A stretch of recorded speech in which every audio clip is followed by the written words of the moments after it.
Good Tuesday morning, friends. How are we doing? This is Kat's Cooking Kitchen, and we're here today, and we're going to make a quick and easy cookie recipe from a cake mix. I've never done it. A lot of people have, and they say they're delicious, and I love anything oatmeal and chocolate, so let's give this a try. My oven just beeped. That's because it's preset to 350 degrees, so it's ready to go. So let's get busy and go. I have 1.5 sticks of butter in my KitchenAid bowl, and we're going to mix that a little bit up. So it's super soft, so we're going to just start adding ingredients. I think the first one I'll add will be the eggs. Oh, I don't have a bowl. Just a second. Let me grab a bowl over here. Bella, hush. My ever vigilant guard dog, an 8-pound toy poodle, who will destroy the world if we let her loose. Bella, no. No, Belle. Okay, there's one egg.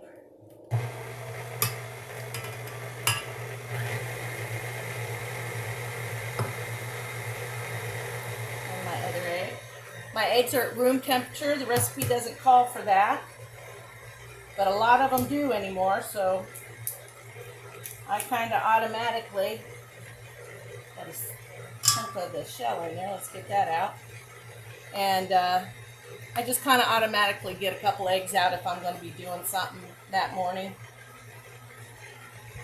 Okay, here's the other egg. Oh, I'm sorry.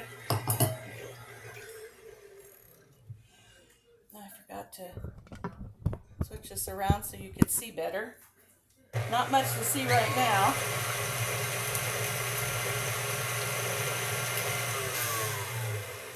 Let's add our cake mix. I'm using Devil's Food. Hey, girls, no. Their dad's out in the backyard mowing and weed eating. So, and there could be a neighbor out there too. They get a little upset if they're not out there with him. Girls. Oops. Drop my top off my bag there. Let's just dump this in there and get this mixed in. And while we're doing this, let's just go ahead and put in 1/4 cup of Hershey's cocoa, 100% cocoa unsweetened. Okay, so we've got 1.5 sticks of butter. We have 2 eggs. We have 1 Devil's Food chocolate cake mix and 1/4 cup of cocoa in there. I'm going to have to go very slow because of all the dry stuff in there. So we get this mixed up. And I have a short of a cup. It says 3/4 cup, but I went ahead and put in a little bit extra. Just under a cup of oats, old-fashioned oats, not the quick cooking, not the instant.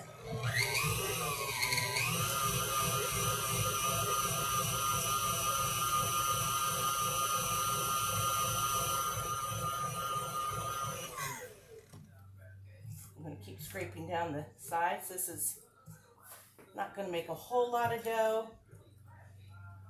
And I'm using my whisker instead of my paddle, just as an experiment, I guess, to see if it would work.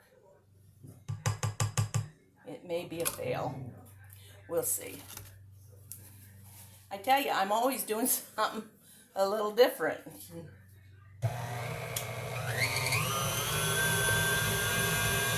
Make sure we get everything mixed in there real well.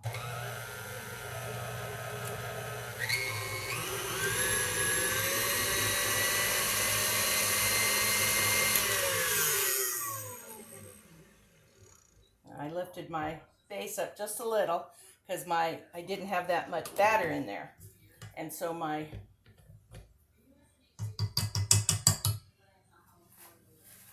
thing came pretty clean without having to mess a lot with it. So now we have our cookie dough in here, and I'm going to finish some of it by scraping it around.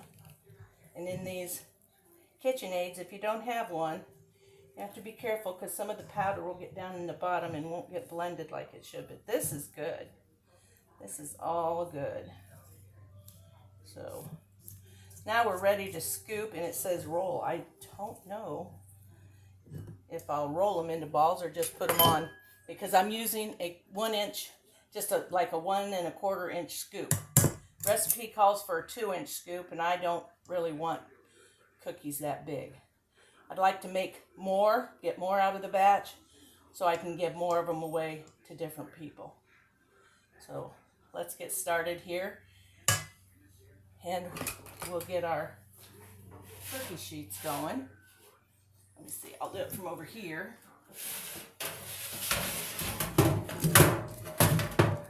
So you can see better.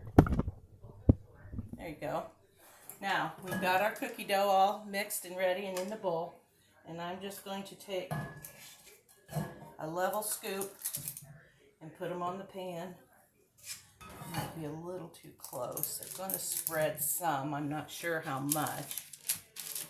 Let's do that. Okay. I mean, these look really good. And I think if you wanted to, you could put maybe some white chocolate chips in it, or some nut of your choice, pecans, peanuts, walnuts, almonds. Probably be really good with almonds. So I think I'll just put 9 on.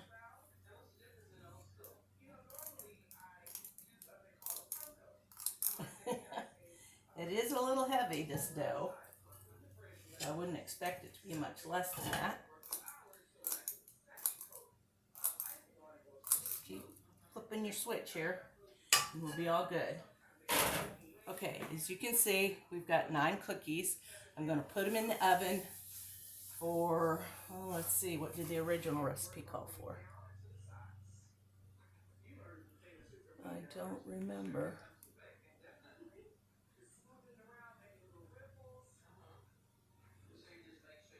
Look it up. I keep everything in my iPad. 10 to 12 minutes.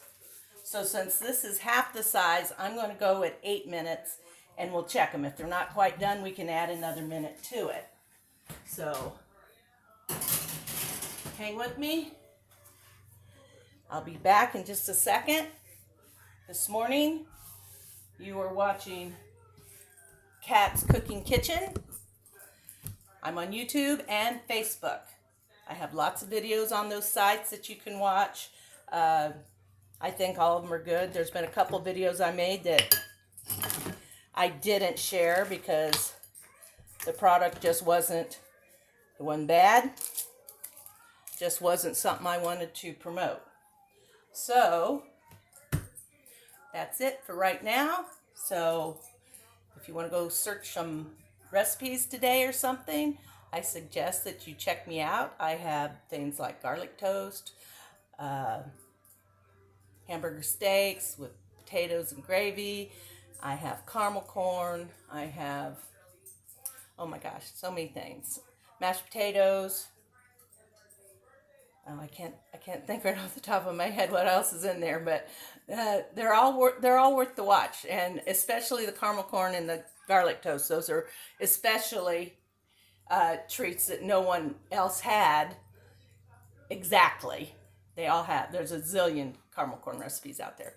I just really, really like mine. Everybody that knows me and has had it begs me to make them some, so it must be okay. And the garlic toast is a leftover from the days when my parents had a restaurant, and they've been out of business for over 30 years, so none of us in the family are going to open a restaurant and keep that recipe. So it's a really easy simple recipe. If you follow directions, you'll have perfect garlic toast every time. So hang in there. I'll be right back. Welcome back, everybody. Cookies are done. Give them a look. Oh, they look good. Of course, we have to let them cool. So we're going to set in our second pan. That first pan, I forgot to turn the timer on right away, so they cooked about 9 minutes. And they're done, I'm pretty sure. So we're going to let them cool and check them out. And I'll be back shortly.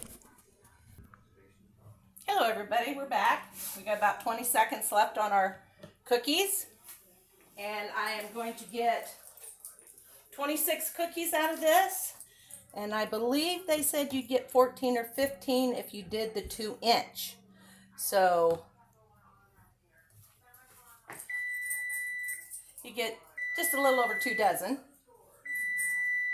Oh. Check that off. Let's get our last batch of cookies out and put this batch in.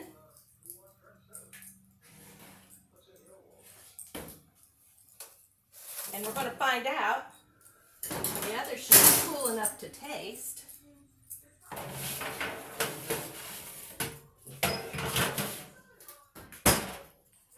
Luckily I have 3 of these big sheet pans because you don't want to put your next batch of cookies on a hot cookie pan because they'll start to cook and spread before they're going in the oven. So there we go. Now let's do this here. Oh yeah, it's ready to eat. Makes a very nice palm-sized cookie. It's a good sized cookie. It's kind of what I like to make. Nice and fudgy and chocolatey.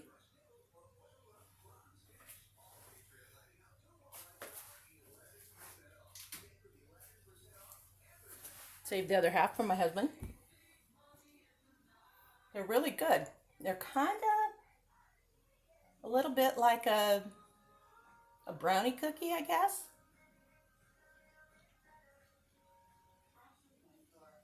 It's a little crunchy on the outside and kind of soft. Not gooey, really, but soft. So when you're eating it, it almost tastes like it's gooey. These are a keeper, especially if you're a chocoholic, because they're very chocolatey. And like I said, I think I'd like them with some little white chocolate chips. I wish they made mini white chocolate chips like they do the chocolate chips, because that would be really good to put in here. But I guess I can always pulse them in my little mixer and chopper thing and chop them up to smaller bits. I'll have to try that next time. Super winner, super easy. I give my friend Bev a hard time. Are you watching, Bevy? Because she claims she can't cook. And I tell her she can. It's not hard. So here's a recipe, Bevy. You can make cookies for your grandkids, for your son, for anybody you want, for yourself. Do you eat chocolate cookies? I'm not sure she eats sweets. But anyway, anybody you make them for is going to love them. If you don't have a KitchenAid, Bev, get one. It'll make your life easier. If you want to learn how to cook, I'm here to teach you. Just call me. Okay, thanks a lot for joining in. This has been a quick little video to show you how to make some really good cookies. We got this all done in real time in about 30 minutes. The video's about 15, but we had some bake time in there, so at 9 minutes each. So the last minute is in here, so in under 30 minutes, you'll have 2 dozen plus cookies. So you can't beat that. So hang in there. Stay watching me. I'll try to come up with interesting and yummy recipes to share with you all. And as I do, I will post a video and let you all see what I'm doing. And I can't tell you again how much I appreciate all of you for watching. keep the joy and happiness in your heart. That's what I'm living by these days. It's not always been easy for me, as it has not for other mothers who have lost children, but life is good. It may not, it's just good. You'll find something good every day. Look for something that makes you smile. Make someone else smile. That makes my heart sing. I love it if I can make somebody smile or brighten their day up in some little fashion of some kind. So go out and make it a good one, y'all. See you next time.